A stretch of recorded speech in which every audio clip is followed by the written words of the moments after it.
Tutorial. In this series, we take you through from the basic to the expert level in terms of how to create, optimize, and report on campaigns in DV360 and how to use different functionalities in DV360.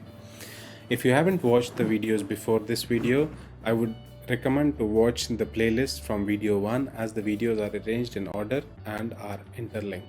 I will put the link for the playlist in the description below.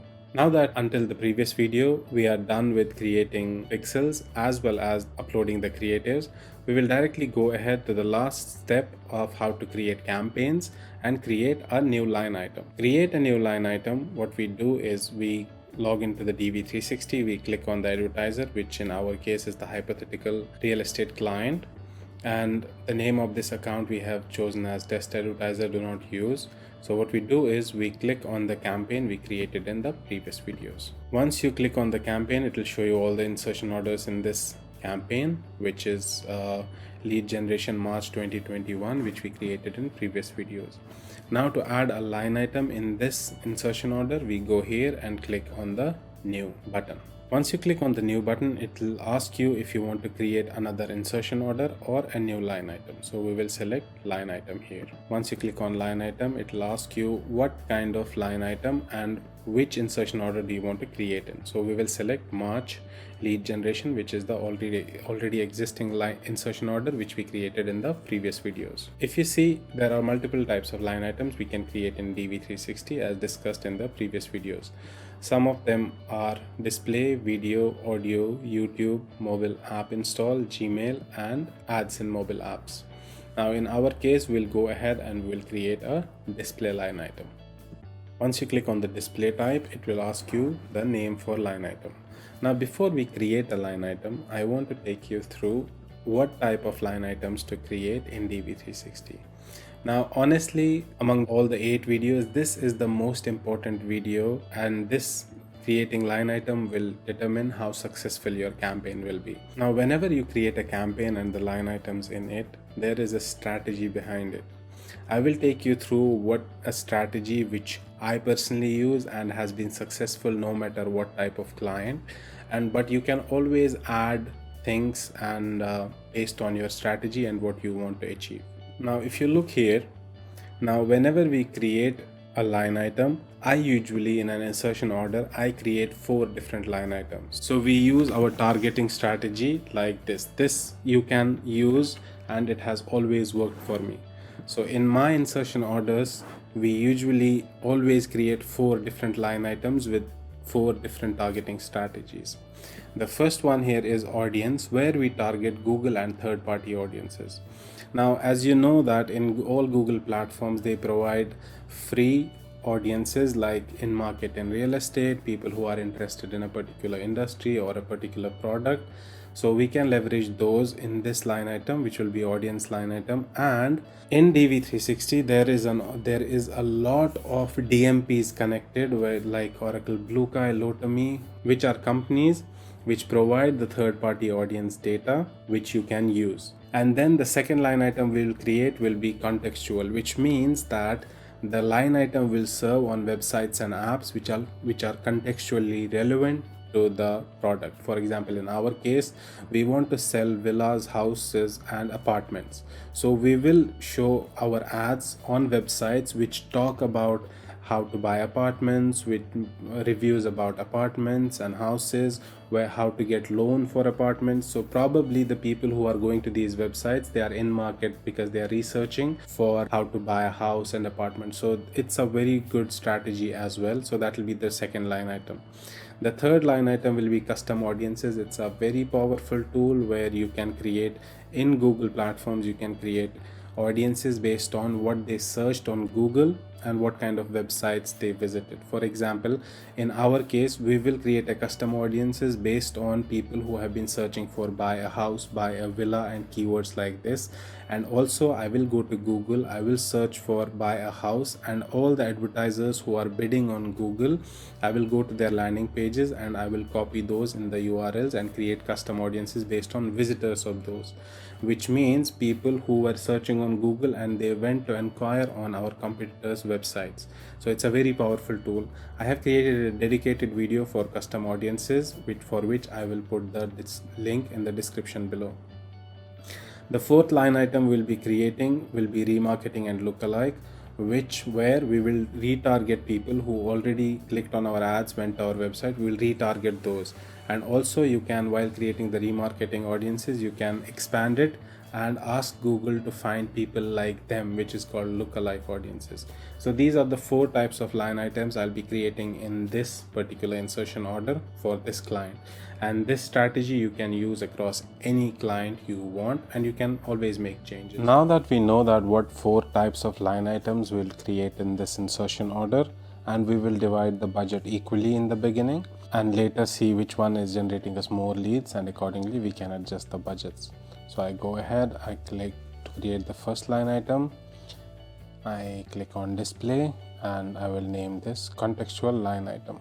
Like other entities, we can make it active or keep it in draft. One thing to observe here is all the settings in terms of viewability, in terms of what categories our insertion order can serve, they all are inherited, which we selected on campaign and insertion order level. They all are automatically inherited here. For example, if you remember, in the campaign we selected that all the line items in this campaign should only serve on these categories, which are real estate, law and government, news and finance. So it's already inherited, so no need to update those again. You see, it will show you that there is 7.4 billion impressions that can be served in the next 30 days.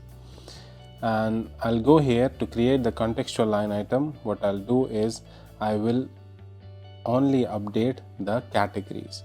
Now these were selected on the campaign level, but I will clear them all because this is a contextual line item and it has to only serve on the relevant pages. Now if you see, there are multiple categories available in DV360 which you can target and select, and you can browse through each of them like this. Or even if you see, for example, finance, there are subcategories.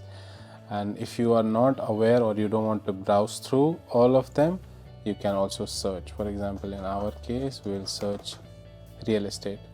Now, there is a category which is finance, under which there's investing and there's real estate investment trusts. So I'll select this, and real estate law probably, but it will be a bit wider for people who are even researching about real estate law. And then real estate development, so property development, real estate listings. Okay, so I'll select the whole category of real estate listings. So people who go to these websites with real estate listings, probably they are in market for real estate investments or to buy real estate. Now the other subcategory is real estate services, which has property management, property inspections and appraisals, total real estate agencies. Probably this will be relevant as well. So for now, what we selected is real estate agencies, real estate listings and real estate investment trusts.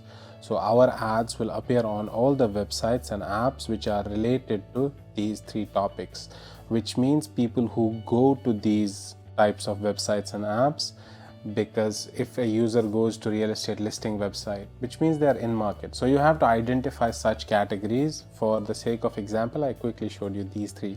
So you have to go through and search for all the prospect categories of websites and apps where you think the users might go. So in the targeting section, that's all what we will change, because rest we have selected campaign and insertion order level, which will be applied to all line items. In this contextual line item, that's all we will change. Then we go to dates, as I told you before. So you can use the same dates as the campaign and insertion order dates, or you can change it. Maybe you want this line item to serve only in a specific period of this insertion order, but in our case we'll use the same dates as the insertion order from start to the end. The next section comes budget and pacing. So automatically adjust the budget. So how it will work is if the other line item is generating more leads at a lower CPL, the more budget will be spent there. So it's recommended because we have an objective to generate more leads, so we will select this option.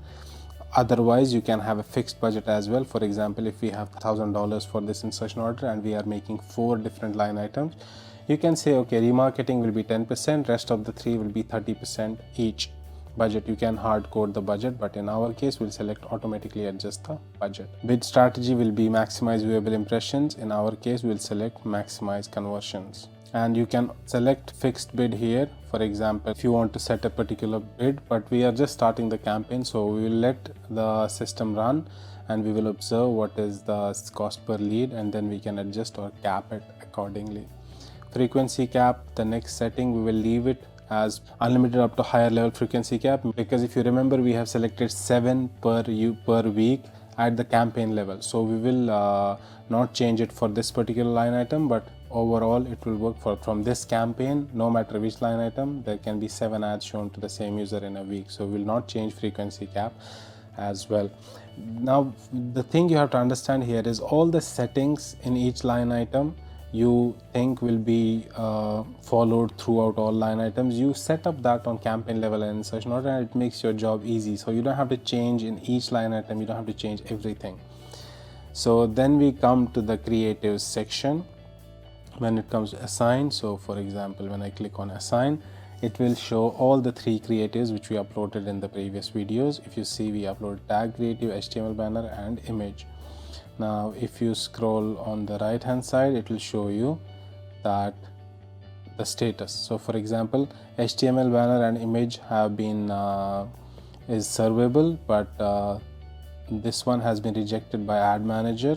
I don't know why, we'll have to check that status, that's a separate discussion, but I can go ahead and select. As far as the creative is not rejected by all the 3, you can still select it, but this creative will only serve on, for example, Google Ad Manager has rejected it, it will still serve on these 2 ad exchanges.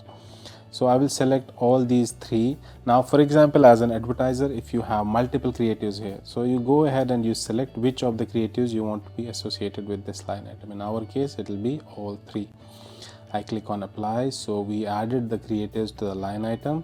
Then it comes to conversion tracking, that where you will actually select the pixel, that what is the conversion for this. So if you remember in the last video, we created the form completion, which is conversion for us. So we'll go ahead, it will automatically populate all the tags, floodlight tags or conversion pixels you will create in this advertiser account. They will all appear here, so we will select this one because we only have one.